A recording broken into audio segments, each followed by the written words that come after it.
ఇవన్నీ హామీలు ఇచ్చారు. ఇప్పుడు ఆంధ్రప్రదేశ్కి వచ్చి ఏమి ఇచ్చారు? ఆంధ్రప్రదేశ్కి ఫస్ట్ ఇచ్చింది వచ్చి అమరావతి డెవలప్మెంట్కి మేము అసిస్ట్ చేస్తాము, మేమేం చేస్తామంటే 15,000 కోట్లు ఫెసిలిటేట్ చేస్తాము, అరేంజ్ చేస్తాము, వివిధ డెవలప్మెంట్ ఏజెన్సీల ద్వారా చేస్తామని ఆమె చెప్పింది. దీన్ని తెలుగుదేశం వాళ్ళు ఏదో 15,000 కోట్లు అమరావతికి ఇచ్చేశారు అని చెప్తున్నారు. నిజానికి ఇవ్వలేదు. 15,000 కోట్లు గ్రాంట్ కాదు, ఎయిడ్ కాదు, 15,000 కోట్లు అప్పు. మళ్ళీ తర్వాత కూడా మీడియా సమావేశంలో నిర్మలమ్మ తెలుగులో మాట్లాడారు, అది కూడా వీడియో ఉంది. తెలుగులో ఏం చెప్పారంటే, మేము వరల్డ్ బ్యాంక్ ద్వారా మిగతా ఏజెన్సీల ద్వారా 15,000 కోట్లు ఇప్పిస్తాము అని చెప్పారు. మరి దాన్ని ఎవరు పే చేయాలన్నప్పుడు మేము ఆంధ్రప్రదేశ్ గవర్నమెంట్తో మాట్లాడి తర్వాత చెప్తామన్నారు. అంటే 15,000 కోట్లు అమరావతికి అప్పు ఇప్పిస్తున్నారు వీళ్ళు. ఇప్పుడు నీకేదైనా అప్పు కావాలంటే నేను ఏ బ్యాంక్ దగ్గరో ఇంకొకరి దగ్గరో చెప్పి అప్పు ఇప్పిస్తా. మళ్ళీ ఎవరు కట్టాలి? అది అప్పిస్తే అప్పు ఇప్పించినవాడు కట్టాడు కదా, తీసుకున్నాడు కదా కడతాడు. కాబట్టి సహజం ఇక్కడ నిజంగా ఆమె కట్టేటుంటే, సెంట్రై కట్టేట్టుకుంటే అది కూడా గర్వంగా అనౌన్స్ చేసేది కదా. అప్పిప్పిస్తాము మేము, మళ్ళీ దాన్ని మేమే కడతామని చెప్పుండేది కదా. క్లియర్గా ఏంటంటే ఆ 15,000 కోట్లు ఆంధ్రప్రదేశే కట్టాలి. సో ఆమె అది. రెండవది పోలవరం లైఫ్ లైను, తర్వాత ఫుడ్ బౌలు, ఇవన్నీ చెప్పింది. ఇవన్నీ చెప్పి పోలవరంకి ఎంత కేటాయిస్తున్నాం డబ్బులు ఏమి చెప్పలేదు. పోలవరం డెవలప్మెంట్కి మేము కట్టుబడి ఉన్నాం అని చెప్పింది. సో అలొకేషన్ అనేది ఇంకా తెలియదు, ఒకవేళ ఏమైనా తర్వాత అలొకేట్ చేస్తారనేది చూడాలి. ఇప్పటికైతే అలొకేషన్ కానీ ఏమీ లేదు, జస్ట్ హామీ మాత్రమే. అట్లాగే విశాఖ చెన్నై కారిడార్లో కొప్పర్తి దగ్గర ఒక ఇండస్ట్రియల్ కారిడార్కి మేము హెల్ప్ చేస్తాము. అట్లాగే బెంగళూరు హైదరాబాద్ హైవేలో ఓర్వకల్, మన నంద్యాల జిల్లా ఓర్వకల్ దగ్గర ఇండస్ట్రియల్ నోడ్కి హెల్ప్ చేస్తామని చెప్పారు. తర్వాత వెనకబడిన ప్రాంతాలు రాయలసీమ, ఉత్తరాంధ్ర, ప్రకాశం, ఈ వెనకబడిన ప్రాంతాలని కూడా డెవలప్ చేయడానికి మేము కట్టుబడి ఉన్నాం.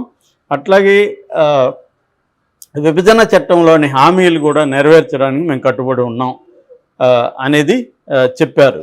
అయితే చెప్పనిది ఏంటంటే, పెట్రోకెమికల్ ప్రాజెక్టు గురించి చెప్పలేదు, తర్వాత కడప స్టీల్ ప్లాంట్ గురించి చెప్పలేదు, విశాఖ విజయవాడ మెట్రో రైలు ప్రాజెక్టు గురించి చెప్పలేదు, తర్వాత వెనకబడిన ప్రాంతాలకి గ్రాంట్ ఎంత ఇస్తారనేది ఏమి చెప్పలేదు. ఇవేవీ లేదు. ఈవెన్ పోలవరం పునరావాసానికి అంటే రీహాబిలిటేషన్కే దాదాపు 12,000 కోట్లు ఖర్చు అవుతుందని చెప్తున్నారు అంచనా. దాని గురించి ఏమీ చెప్పలేదు. అంటే ఆల్రెడీ మనకు స్టేట్ రీఆర్గనైజేషన్ యాక్ట్ కింద రావాల్సిన వాటినే మళ్ళీ హామీలు ఇచ్చారు. కొత్త హామీ ఒకటి కూడా లేదు. ఆంధ్రప్రదేశ్ డెవలప్మెంట్కి ఎటువంటి హామీ లేదు. వీళ్ళేమో మామూలుగా అయితే దీన్ని పూర్వోదయ ప్రాజెక్ట్ అని చెప్తున్నారు. పూర్వోదయ అంటే వెస్ట్ బెంగాల్, బీహార్, జార్ఖండ్, ఆంధ్రప్రదేశ్, ఇవన్నీ కూడా ఈస్టర్న్ స్టేట్స్గా డిక్లేర్ చేశారు. నిజానికి Andhra Pradesh south state, southern state, కానీ ఈస్టర్న్ స్టేట్గా డిక్లేర్ చేసి పూర్వోదయ ప్రాజెక్ట్ కింద వీటినన్నిటి డెవలప్ చేస్తూ ఉన్నారు. ఇందులో బీహార్కి మాత్రమే వరాలు కనబడుతున్నాయి తప్ప ఆంధ్రప్రదేశ్కి బీజేపీ కొత్తగా ఏమీ చేయలేదు. ఒక అప్పు మాత్రం 15,000 కోట్లు మేము అప్పు ఇప్పిస్తాం మీకు అని చెప్పారు, అంత తప్ప ఏమీ లేదు. సో ఇది ఇంకా తెలంగాణకైతే అస్సలు లేదు. తెలంగాణ ఆల్రెడీ రేవంత్ రెడ్డి కానీ ఇటు కేటీఆర్ వీళ్ళందరూ వాపోతున్నారు. మూసీ రివర్ ప్రాజెక్ట్కి సంబంధించి మేము అడిగాము, అది ఇవ్వలేదు. మెట్రో రైలు విస్తరణకు అడిగాము, పాలమూరు ఎత్తిపోతుకి అడిగాము, పారమా విలేజ్కి అడిగాము, తర్వాత వరంగల్ ఎయిర్పోర్ట్కి అడిగాము, ఐఐఎం అడిగాము. వీటిలో ఏది అసలు తెలంగాణ ఉందా అనే విషయం కూడా మర్చిపోయినట్టుగా ఉన్నారు, మెన్షన్ కూడా చేయలేదు. ఆంధ్రప్రదేశ్ మాత్రం చాలా వరాలు ఇచ్చారని వీళ్ళు అనుకుంటున్నారు. ఆంధ్రప్రదేశ్కి కూడా హామీలు ఇచ్చారు, వరాలు ఏమీ ఇవ్వలేదు. ఈ హామీలు అనేవేవో వాళ్ళేదో కొత్తగా ఇచ్చింది కాదు. ఆల్రెడీ రీఆర్గనైజేషన్ కమిటీ చట్టం ఏదైతే ఉందో, రాష్ట్ర పునర్విభజన చట్టంలో ఇచ్చిన హామీలు 10 ఏళ్ల తర్వాత కూడా మళ్ళీ హామీగానే చెప్తున్నారు తప్ప 10 ఏళ్ల తర్వాత కూడా ఆ హామీలు నెరవేర్చిన బాపుతూ కనిపించట్లేదు ఇప్పటికి కూడా. కానీ ఈ 10 ఏళ్ళు అయింది, ఇప్పటికన్నా మేము నెరవేరుస్తాము, ఇంతంత కేటాయిస్తున్నాము అని ఎక్కడా చెప్పలేదు. మనం అదే బీహార్కి చూసాం, 52,000 కోట్లు కేటాయించారు. ఆంధ్రప్రదేశ్కి ఒక పైసా గ్రాంట్ ఇవ్వలేదు ఇప్పటి వరకు, కేవలం 15,000 ఇస్తున్నారు. అది కూడా గతంలో ఏం చెప్పారు, తెలుగుదేశం వాళ్ళు కూడా ప్రచారం చేశారు, Amaravati ring road, inner ring రోడ్డుకి వాళ్ళే సెంట్రల్ గవర్నమెంటే ఇస్తుంది, ఈవెన్ భూసేకరణకు కూడా వాళ్ళే ఖర్చు పెడతారు అనేదంతా హామీలు ఇచ్చారు. అవేమి ఇప్పుడు చెప్పలేదు. క్లియర్గా ఆమె వరల్డ్ బ్యాంక్ ద్వారా మీకు అప్పు ఇప్పిస్తాము అనే చెప్పారు. అంటే వరల్డ్ బ్యాంక్కి మేము రికమెండ్ చేసి బాబు పలానా ఆంధ్రప్రదేశ్ అమరావతి క్యాపిటల్కి డబ్బులు ఇవ్వండి అని చెప్పారు. అది నెరవేరచ్చు, నెరవేరకపోవచ్చు. వీళ్ళ మాటని వరల్డ్ బ్యాంక్ ఇస్తుందా లేదా కూడా తెలియదు. సో దీనికే వీళ్ళు చంకలు గుద్దుకుంటున్నారు తెలుగుదేశం బ్యాచ్. మేము చూడండి చెప్పిన దీనికి తెచ్చాడు చంద్రబాబు అని, చంద్రబాబు ఒక పెద్ద బ్యాగ్ మనీ పట్టుకొని వెళ్తున్న ఫోటోలు పెట్టడం, ఇవన్నీ చేస్తున్నారు. ఇది నిజానికి ప్రజలను మోసగించడమే క్లియర్గా. ఎందుకంటే ఖచ్చితంగా మనకి అన్యాయం అయితే జరిగింది ఈ బడ్జెట్లో, ఆంధ్రప్రదేశ్కి జరిగింది, ఇంక తెలంగాణకి అయితే అసలు లేదు.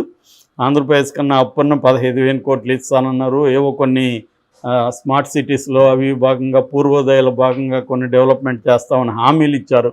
సో ఇక్కడికి ఏం జరగలేదు. నిజానికి తెలంగాణతో పోలిస్తే ఆంధ్రప్రదేశ్కి ఇవ్వాలి. ఎందుకంటే పునర్విభజన చట్టం కింద రాష్ట్రం వాళ్ళకి ఇష్టం లేకపోయినా విడదీశారు. రాష్ట్రానికి ప్రధాన ఆదాయ వనరుగా ఉన్న ఒక మంచి సిటీ కోల్పోయారు ఆంధ్రప్రదేశ్. సో అది కొత్తగా ఏర్పడిన స్టేట్ లాగా అయిపోయింది ఆంధ్రప్రదేశ్. అందువల్ల బలహీనంగా ఉంది.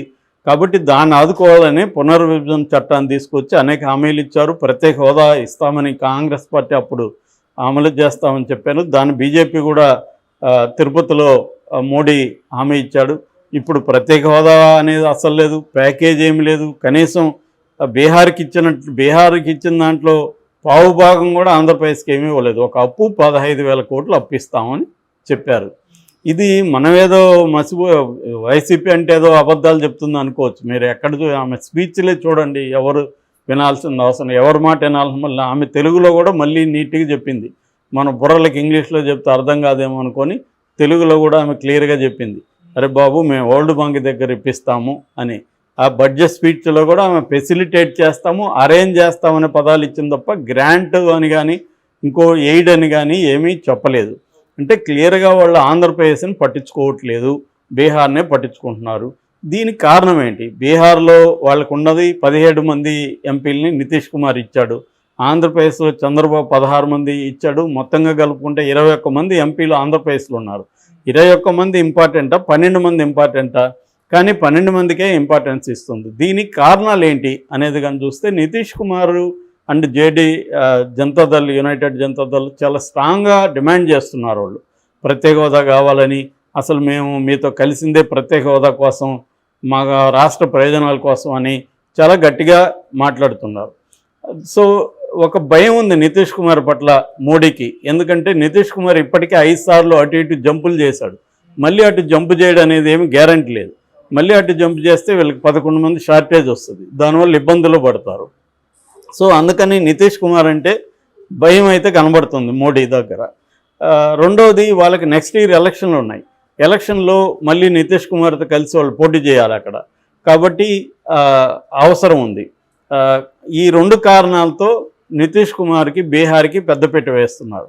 మూడవ కారణం ఏంటంటే జనరల్గానే నార్త్ ఇండియాకి ఎప్పుడు కూడా బీజేపీ ఇంపార్టెన్స్ ఇస్తుంది తప్ప సౌత్ ఇండియన్ స్టేట్స్కి ఎప్పుడు ఇంపార్టెన్స్ ఇవ్వదు అనేది కూడా అనేక సార్లు విమర్శలు వినిపిస్తున్నాయి.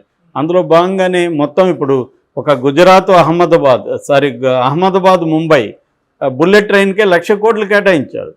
సో అక్కడ 1,00,000 కోట్లు కేటాయించి ఆంధ్రప్రదేశ్కు పైసా రాల్చకుండా, తెలంగాణకు పైసా రాల్చకుండా, సౌత్లో ఏమీ డబ్బులు ఇవ్వకుండా అక్కడ డెవలప్మెంట్కి మాత్రమే ఫోకస్ చేస్తుంది బీజేపీ ప్రభుత్వం గత 10 ఏళ్లలో అనేది క్లియర్గా అర్థమవుతుంది. ఇక మన వైపు నుంచి చూసుకున్నప్పుడు చంద్రబాబు కానీ పవన్ కళ్యాణ్ కానీ దీనికే మురిసిపోతూ వాళ్ళు మాట్లాడుతున్నారు తప్ప వాళ్ళు ఏమీ డిమాండ్ చేసే పరిస్థితిలో చంద్రబాబు లేడు, పవన్ కళ్యాణ్ లేడు. దీనికి ప్రధాన కారణం ఏంటి? చంద్రబాబుకి ఒక భయం ఉంది, మళ్ళీ మనం ఎన్డీఏలోంచి బయటకు వస్తే, మనం ఇప్పుడు ఇండియా కూటమిలోకి పోతే మళ్ళీ మనకి ఇబ్బందులు వస్తాయి, గతంలో ఇదే తప్పు చేశాము అని చంద్రబాబు ఒక భయపడుతున్నాడని చెప్పచ్చు. మనం ఆయనకున్న పరిస్థితుల రీతే ఆయన భయపడుతున్నాడు. ఇంక పవన్ కళ్యాణ్ గట్టిగా అడిగే పరిస్థితిలో లేరు. అందువల్ల ఇంకా జగన్ 5 ఏళ్ళు ఉన్నప్పుడు జగన్ ఏం సాధించలేకపోయాడు. ఎందుకంటే జగన్ సాధించలేకపోయినప్పుడు అర్థం చేసుకోవచ్చు. ఎందుకంటే జగన్కి ఆ ప్రభుత్వంలో పట్టలేదు. ఇప్పుడు ఇక్కడ మనం రేవంత్ రెడ్డి సాధించలేకపోయాడని రేవంత్ రెడ్డి నిందించలేం కదా.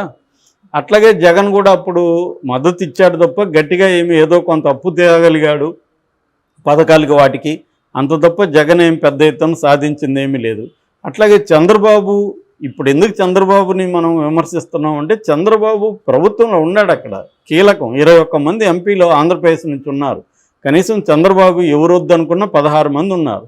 16 మంది ఎంపీలను పెట్టుకొని గట్టిగా ఎందుకు డిమాండ్ చేయట్లేదు అనేది ఇప్పుడు చంద్రబాబును అయితే ఖచ్చితంగా ప్రశ్నించాలి. నిన్న షర్మిల కూడా కరెక్ట్ ప్రశ్నలు అడిగింది. సో అలాగా అందరూ కూడా ప్రశ్నించాల్సిన అవసరం ఉంది. ఇలాగే ఉంటే మనకి 5 ఏళ్ళు ఇలాగే పుణ్యకాలం గడిచిపోతుంది. అమరావతి కంప్లీట్ కాదు. 15,000 కోట్లతో అమరావతి దేనికి పనికొస్తుంది? సో ఏమీ చేయలేం. ఏ రకమైన అభివృద్ధి పనికిరాదు. గతంలో కూడా వెనకబాటు జిల్లాలని చెప్పి 7 జిల్లాలకు కలిపి 350 కోట్లు ఇచ్చింది బీజేపీ. అంటే జిల్లాకి 50 కోట్లు కూడా ఇవ్వలేదు. సో అలాంటప్పుడు ఏం అభివృద్ధి చేస్తారు ఈ ఫండ్స్తో? కాబట్టి క్లియర్గా బీజేపీ ఆంధ్రప్రదేశ్